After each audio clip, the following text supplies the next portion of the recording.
Bueno, bien, estamos con el arquitecto Rafael Tovar esta mañana en Láser Inglés, director de Estudio Vida, y queremos darle la más cordial bienvenida. Rafa, ¿qué tal? Qué gusto tenerte por acá. Mucho gusto, Jorge, gracias por la invitación y a mí también me da gusto verte nuevamente aquí. Hablar de arquitectura que nos apasiona, pero también esta cosa como que se ha ido especializando con el tiempo, ¿verdad? El centro comercial, ya el paisaje urbano está siendo, bueno, invadido entre comillas por este tipo de obra, pero tiene su historia, ¿verdad? Sí, Jorge, fíjate que en realidad la historia de los centros comerciales radica en Estados Unidos. Una vez vino un arquitecto llamado Victor Gruen, austríaco, que tenía la idea de que se creara un espacio en la ciudad donde se pudieran hacer varias actividades integradas. Uh-huh. Ahí se hizo el primer mall en Estados Unidos y así fue como se creó el concepto de mall. Pero nada más hizo la parte comercial. Él tenía la idea de que se hiciera también vivienda, que se hiciera en lugares de salud, de educación, de cultura, de arte. Entonces fue como, esto fue en Minnesota y estaba yo investigando como por 1956 aproximadamente. Sí, 1956. Entonces ya tenía él este concepto como diferente de lo que se estaba haciendo normalmente. Antes, ¿cómo era el proceso ese de comercio en las ciudades? Es que lo que sucede es de que el comercio estaba, el intercambio de productos y servicios era directamente en la ciudad. Pero estamos hablando de la época posterior a la Revolución Industrial y el vehículo había invadido las ciudades. Uh-huh. Entonces, estamos hablando de ciudades cuyas calles eran para caminar. Entonces, Gruen sentía de que el carro había invadido todo. Entonces, su gran pensada era que el vehículo se dejara afuera, alrededor de un edificio en donde nada más se caminara. Y ese es el mall. Y ese es el concepto que inició él diseñando ¿cuál es el nombre del centro comercial que en Minnesota? Southdale. Ajá. El concepto de Southdale es de él, pero entonces se lo dejaron a medias, como tú me estás diciendo, ¿verdad? Sí, lo dejaron a medias porque la familia Dayton, que era la propietaria del edificio, notó de que al momento de integrar varios comercios se creaba un efecto de compra por impulso. Entonces eso fue su boom, uh-huh. Porque ya la gente ya no llegaba a un solo establecimiento y compraba una sola cosa, sino que esa disposición integrada de varios locales hacía que la gente comprara una cosa aquí, otra cosa allá, otra cosa allá. Y eso creó ese efecto Gruen, que más tarde Gruen, dentro de su concepción que tenía de mundo un poco socialista, pues él estaba arrepentido de haber hecho eso. Ajá. Pero entonces quiere decir que el diseño, digamos, del centro comercial como tal, el diseño lo ideó de manera tal que la gente pudiera pasear por todas las tiendas. Lo ideó no de pasear por todas las tiendas. La idea de él era que pudieran hacer varias actividades en un solo lugar. Uh-huh. Eso significa de que pudieran ir a educarse, que pudieran... Eso fue su proyecto inicial. Ajá, pero ¿cómo diseñó entonces el centro comercial para hacer de ese paseo solo en el centro comercial una experiencia diferente a caminar por la ciudad? Es que fíjate de que no es que lo haya hecho diferente. Uh-huh. Él lo que hizo fue retomar lo que la ciudad tenía y disponer... ese es como el concepto que hasta la fecha sigue vigente. Disponer los almacenes, los supermercados en la parte más al fondo o más alejada de los accesos y los locales comerciales o menos conocidos en la parte más cercana, de tal manera de que lo que se le llama hoy ancla sirviera como de atracción a los visitantes y de esa manera la gente conociera los locales pequeños. Entonces te obliga a caminar hacia las anclas pasando por la gran variedad de pequeñas tiendas. Exactamente. Y ese concepto es el que se ocupa en todos los centros comerciales del mundo. Sigue siendo vigente. Esa es la filosofía de la compra por impulso. Y es lo que hasta el momento sigue funcionando. Entonces podríamos decir que la mente brillante detrás del mall fue un arquitecto. Fue un arquitecto, así es. No fue un mercadólogo, sino que fue un arquitecto socialista, que es lo que a mí me Paradójicamente. Paradójicamente. Ajá. Pero entonces su sueño no solamente era el centro comercial para comprar, sino que también que tuviera otros servicios que no se llevaron a cabo, justamente porque vieron, bueno, estamos vendiendo bien, ¿para qué vamos a hacer lo demás? Algo así es lo que pasó. Pero, y lamentablemente fue que se creó ese mall, el edificio cerrado, climatizado, y quedó así por muchos años. Pues estamos hablando de que no cambió el concepto del centro comercial gringo hasta finales de la década de los 80. ¿Y qué cambios se hicieron en esa época? Fíjate que lo que pasó es que el mismo movimiento comercial dio a conocer de que era necesario meter otros servicios. Y aparte que la misma globalización ha hecho de que ahora se diversifiquen los productos y servicios. Entonces hay entretenimiento, hay cultura, hay más cosas. Entonces eso ha permitido que se creen nuevos conceptos de centro comercial, que de hecho tienen nombre, le llaman lifestyle centers. Uh-huh. Y se llaman así porque la idea es de que puedas hacer todas las actividades de tu vida en un solo lugar. Por eso se llaman centros de estilo de vida. Y tenemos varios ejemplos aquí en el país, ¿verdad? Fíjate que en El Salvador solamente está la Gran Vía. Ese es el que te iba a mencionar. Ese es. Que funciona como tal. Que fue diseñado como tal. Uh-huh, uh-huh. Pero en realidad lo que ha pasado en el resto de centros comerciales es que de manera espontánea se han ido colocando nuevos servicios dentro de los locales existentes. Por ejemplo, ya tenemos, ¿cómo se llama? Call centers dentro de centros comerciales. Salones, barberías. Tenemos más servicios de lo que había antes. ¿Se sentiría más contento el señor Gruber viendo cómo está la cosa hoy? Fíjate que de hecho eso es lo que se dice en la actualidad, que al final la historia le terminó dando la razón a Gruber. Estamos hablando con Rafa Tovar de la arquitectura comercial en Láser Inglés. Primero comenzamos allá por Minnesota, 1956 en los Estados Unidos, pero en El Salvador también en la década de los 70 comenzaron los desarrollos comerciales en un lugar que se llama Metrocentro. De esos hablamos después de esta canción.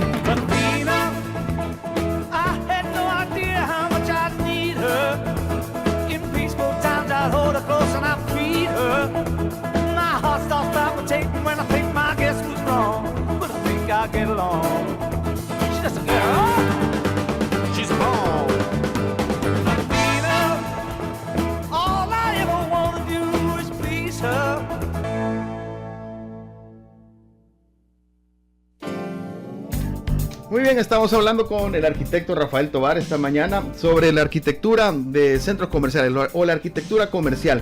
Y estábamos hablando en este primer intento del Southdale Center en 1956 como el primer shopping mall de los Estados Unidos completamente cerrado, pero eso fue también como una novedad a los centros comerciales que se venían desarrollando en la gran nación del norte por esa época, pues.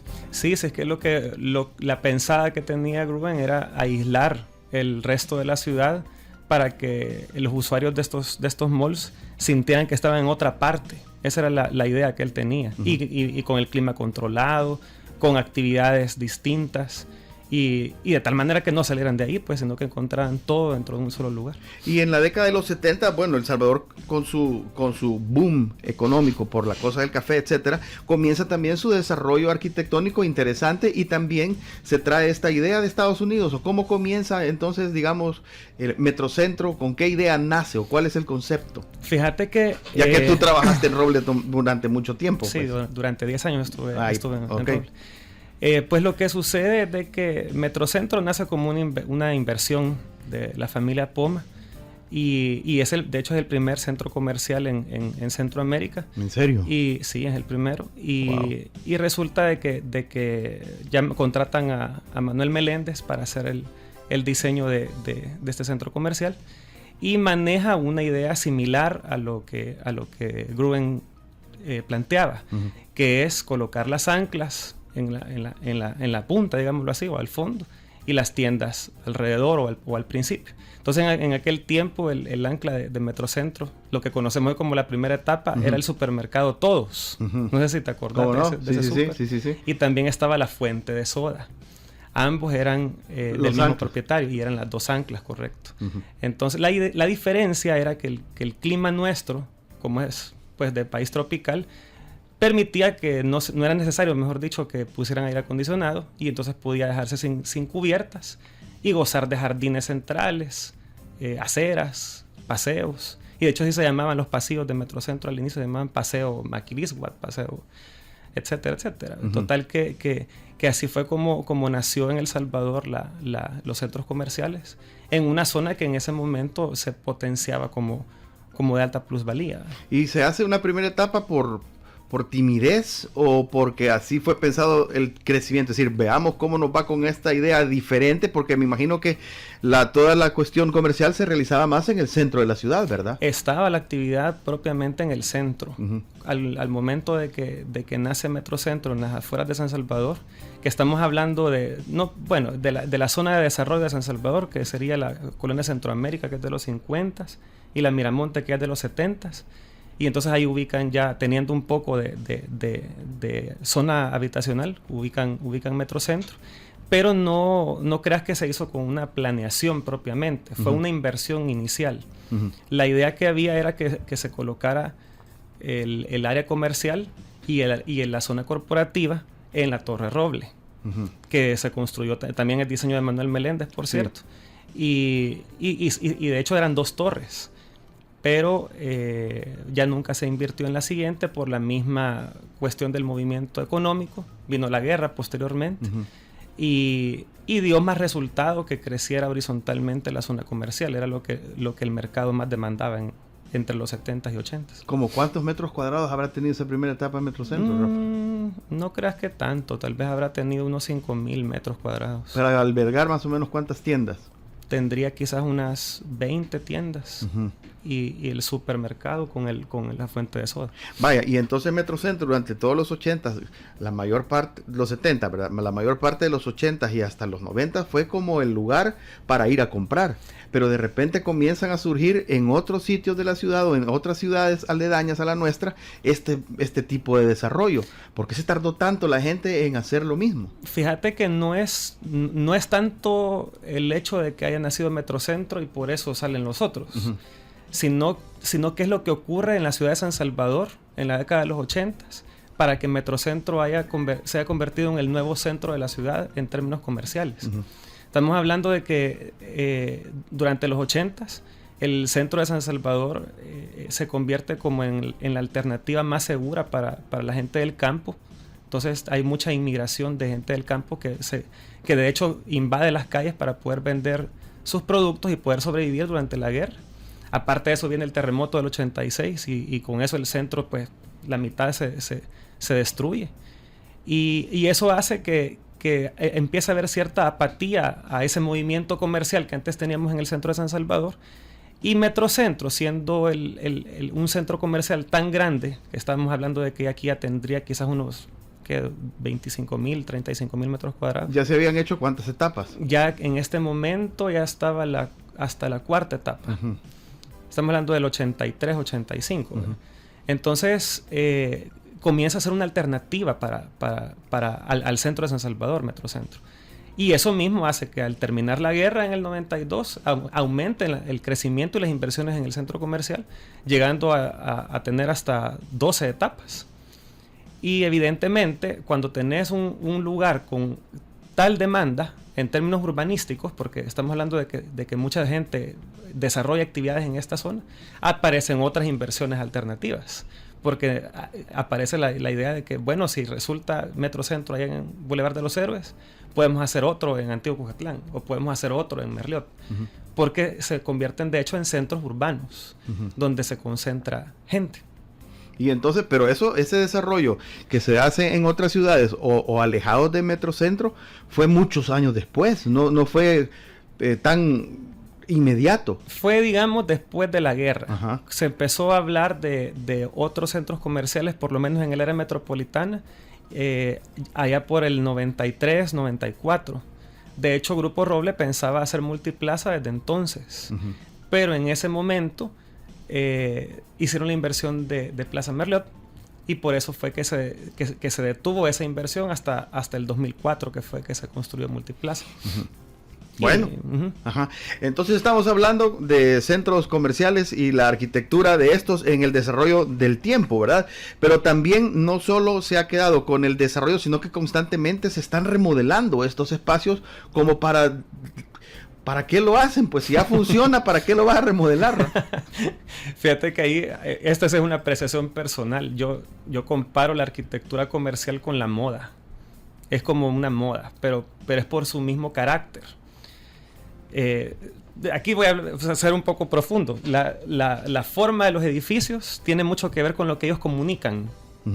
si comunican lo que tienen en su interior, entonces tienen carácter. Entonces el centro comercial, como está constantemente renovando sus productos y servicios, porque ese es el comercio, tiene que haber mucha innovación. Entonces el edificio necesariamente tiene que tener un carácter cambiante, tiene que estar a la moda, tiene que estar a lo último.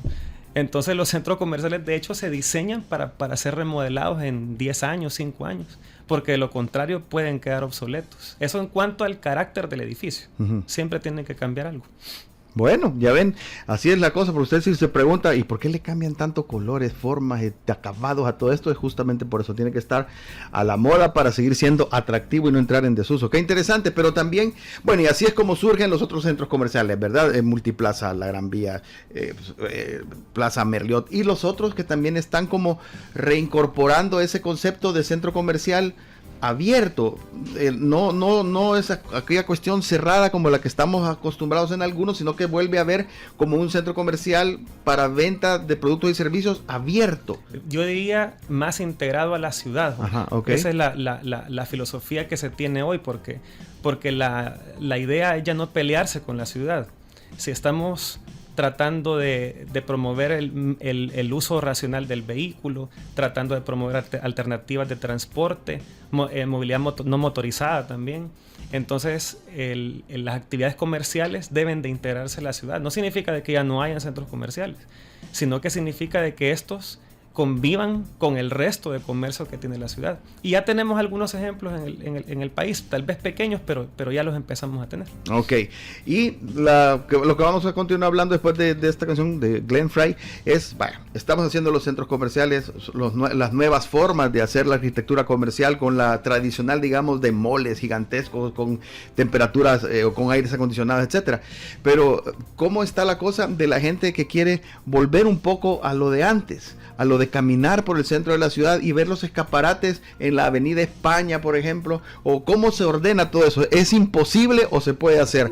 Estamos con el arquitecto Rafael Tovar esta mañana hablando de arquitectura comercial y ver si podemos componer el centro de la ciudad de San Salvador. ¿Qué le parece? Aquí está Glenn Frey de Hit It On para seguirles acompañando en la mañana de lunes.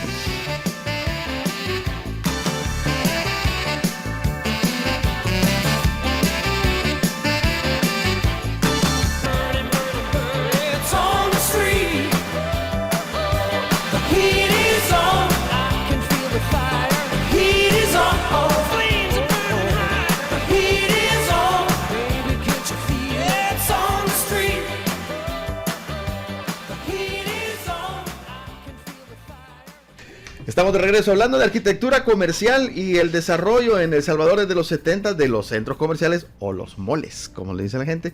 Y bueno, pero también queremos hablar un poco de el sentimentalismo, la nostalgia y el volver a... Es que, Rafa, vos sabes que los centros históricos de la mayor parte de ciudades del mundo son como la parte neurálgica de la ciudad, donde están las tiendas, donde están los cafés, donde están todos estos servicios, etcétera, que lo hacen interesante caminar por estos lugares. Y nuestro centro lo hemos, no sé si decir perdido o lo hemos descuidado, no sé qué adjetivo utilizar, pero realmente creo que lo hemos... Bueno, tal vez desperdiciado. ¿Cómo recuperamos eso? Está bien difícil. Mira, como te mencioné hace un momento, el centro de San Salvador históricamente ha tenido problemas de descuido, problemas de poca inversión. Lo que te conté, el terremoto del 86 fue físicamente un golpe muy duro porque varios de los edificios modernos en el sentido histórico nuestro, se destruyeron, acabó con el modernismo arquitectónico, pues. Entonces, actualmente el centro es como un espacio espontáneamente invadido y que hay muchas fuerzas sociales que están dentro del centro. Entonces, intervenirlo físicamente puede ser un buen detonante, eso no me cabe la menor duda. Pero sí hay que poner a todos los actores del centro a trabajar. No solamente se trata de hacer un cambio en las aceras o una remodelación de plazas, que conste que me parece muy positivo y como te digo, un detonante, pero hay que hacer partícipe a todos los actores. De lo contrario, no va a salir de ser nada más una intervención física y que se va a ver algo bonito, entre comillas. sino que todos los demás tienen que empezar a trabajar. Un buen caso que se puede retomar aquí es el Paseo del Carmen, que en su momento fue una intervención urbana que después el resto de habitantes empezaron a también sumarse a esa iniciativa. Que tiene otros problemas distintos es diferente, pero de que funcionó como activación de una calle en Santa Tecla, eso es cierto, y además aumenta la inversión económica en la zona. O sea que no perdamos las esperanzas de que el centro de San Salvador algún día... Yo pienso que se puede hacer, lo único que se necesita es una gran voluntad. Y una vez teniendo las condiciones espaciales y sociales con las que ya se pueda transitar el centro con seguridad, sin saturación de tráfico, entonces posiblemente volvamos a tener esas tiendas que tanto decía, esos escaparates que tanto decía, que no creas que han dejado de existir, ahí están. Tapados nada más. Tapados o un poco temerosos por los velachos. Pero, cabal, pero sí existen. De hecho, hace un par de semanas estuvimos en una actividad en la azotea de uno de los edificios del centro, enfrente del Teatro Nacional. ¿El Café Mactún? El Café Mactún. Digamos el nombre porque vale la pena ir ahí. Y sí, es algo que llama la atención, cómo complementa las actividades que hay en el teatro. Y vas y te encontrás amigos, platicás, te echas el café. Entonces actividades siguen habiendo, iniciativas siguen habiendo. Lo que pasa es de que, como te digo, hay que poner a todos los actores en acción para eso. Y entonces, bueno, ya llegamos a la parte tuya, a la parte personal.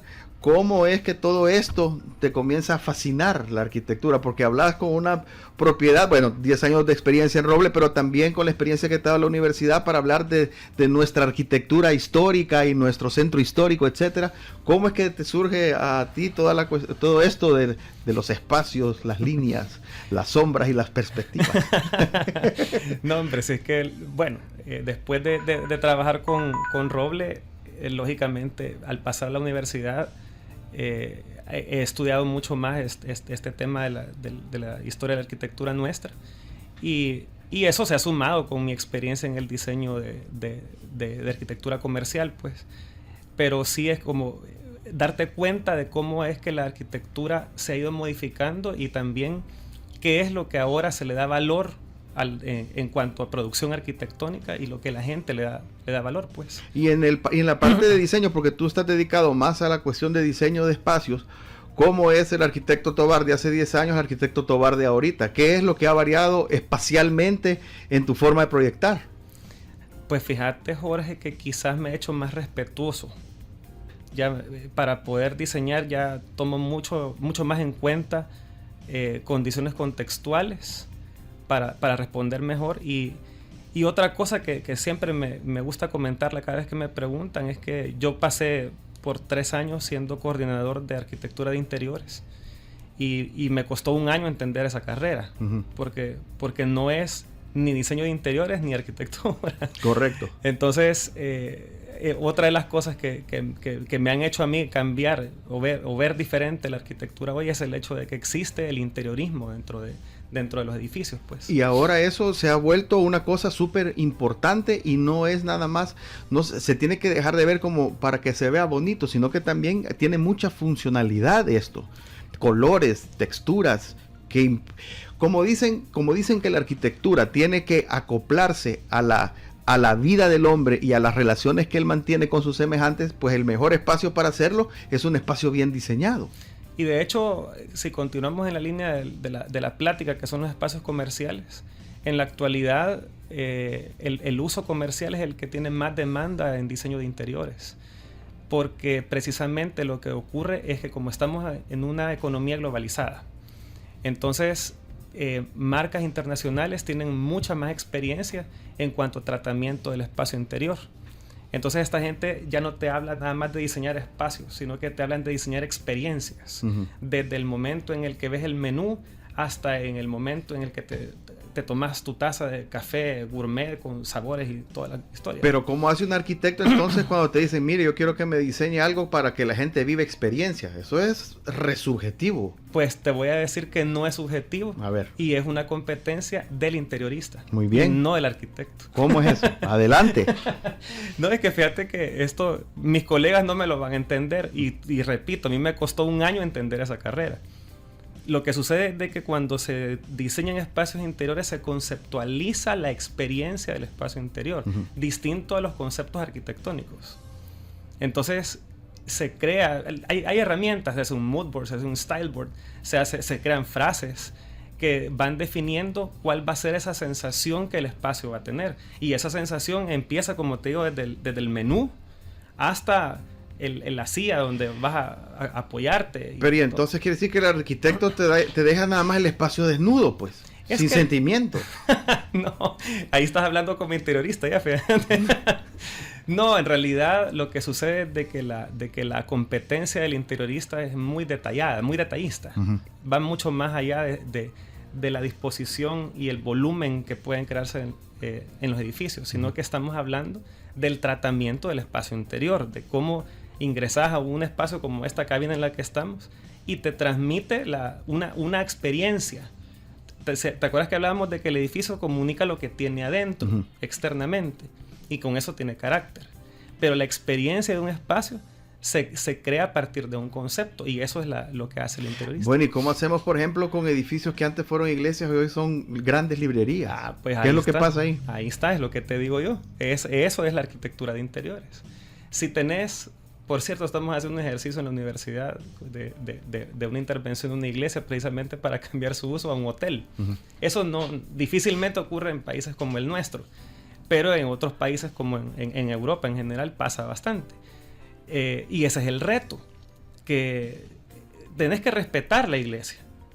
Afuera tiene que continuar viéndose como una iglesia porque tiene valor, porque etcétera, etcétera. Pero por dentro tiene que ser un hotel y que sigan manteniendo su carácter de iglesia. ¿Y entonces qué es lo más importante? Pues la función o la forma. Las dos cosas, Jorge. Bueno, qué agradable esta plática, y no queremos despedirnos, Rafa, sin realmente, felicitarte por estar en toda la dirección de la carrera de arquitectura en la Matías, ¿verdad? Sí. Y a eso queremos ir, al portafolio. Este evento que se va a estar realizando este próximo viernes 24 de febrero en el hotel... En el Sheraton. En el Sheraton, que es el Sheraton Presidente, ¿verdad? Presidente, a partir de las 7 de la noche, en donde se van a presentar los trabajos de diferentes carreras de los alumnos que se están graduando de la Matías. ¿Cómo está eso? Vaya, ahora te explico. Portafolio es la plataforma de lanzamiento de los profesionales que egresaron el año pasado de arquitectura de interiores, diseño gráfico y diseño del producto artesanal. Ellos hacen una recopilación de todos los proyectos que han trabajado durante toda su carrera y también incorporan trabajos que hayan hecho particulares, lo que le llamamos las iguanas. Correcto. O el freelance, como le dicen ahora. Entonces, este portafolio, ellos son entrenados para poder armar profesionalmente esto, diagramarlo a través de un documento aproximadamente de un tamaño tabloide y también en formato digital, de tal manera que ellos tienen un instrumento con el cual pueden aplicar a una beca o aplicar a una plaza de trabajo. Entonces, lo que vas a tener en el hotel este viernes a las 7 de la noche es la muestra de todos estos emergentes arquitectos, interioristas y diseñadores, mostrando su trabajo al público. Entonces ellos van a exponer, puedes hacerles preguntas y ver en general todo su trabajo. La idea es que puedan encontrar un futuro contratante o un futuro cliente. Y la verdad que el evento está abierto para todo el público, ¿verdad? El evento está abierto al público y en general a todo aquel que esté interesado en la arquitectura y el diseño. Yo creo que valorar o apreciar qué es lo que están haciendo los futuros arquitectos ahorita es algo que a todos nos tiene que importar, pues, porque esta gente no está proyectando como ves ahorita. porque ellos están proyectándose para diseñar posiblemente en 10, 15 años. Entonces hay ideas muy interesantes, muy novedosas, muy bien fundamentadas, que creo que vale la pena ver, pues. Y para todos los empresarios de la arquitectura, la ingeniería, empresas constructoras de diseño arquitectónico, diseño de interiores, pues ahí también hay una efervescencia de nuevos talentos que pueden incorporarse a todos esos despachos, ¿verdad? Por supuesto que sí. ¿Tú has hecho eso en Estudio Vida? Yo he trabajado en Estudio Vida, tenemos también nuestro portafolio, por supuesto, y sí, es parte de lo que trabajamos ahí en la oficina. Bueno, muy bien, gracias Rafa por la visita, felicidades por el nombre ahí en la Matías, por la dirección de la carrera de arquitectura, está en buenas manos, por supuesto, y queremos invitarles nuevamente a que este próximo viernes 24, te lo vamos a dejar. Me van a dejar unas. Por supuesto que sí. Muy bien, aquí tengo yo unas entradas, 1, 2, 3, 4 entradas. 4 entradas VIP para el portafolio, para los que querás aquí en Radio Láser. Pues qué bueno. Para aquel que esté interesado en ver arquitectura y diseño, pues bienvenido. Qué excelente regalo. Diseño gráfico, diseño de producto artesanal, arquitectura y arquitectura de interiores. Tengo 4 entradas. El 24 de febrero a las 7 de la noche en el Hotel Sheraton Presidente, están todos cordialmente invitados. Y aquí tengo esto para regalárselos.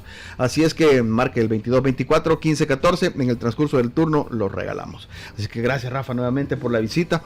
Y vamos a seguir comunicándonos y hablando. Y si usted quiere saber un poco más de lo que hace Rafa en su Estudio Vida, le invitamos a que visite su página en internet, estudiovida.com. Así de fácil, así de sencillo. Arquitectura y a plenitud es la cosa. Gracias por la visita y continuamos con más en Láser Inglés.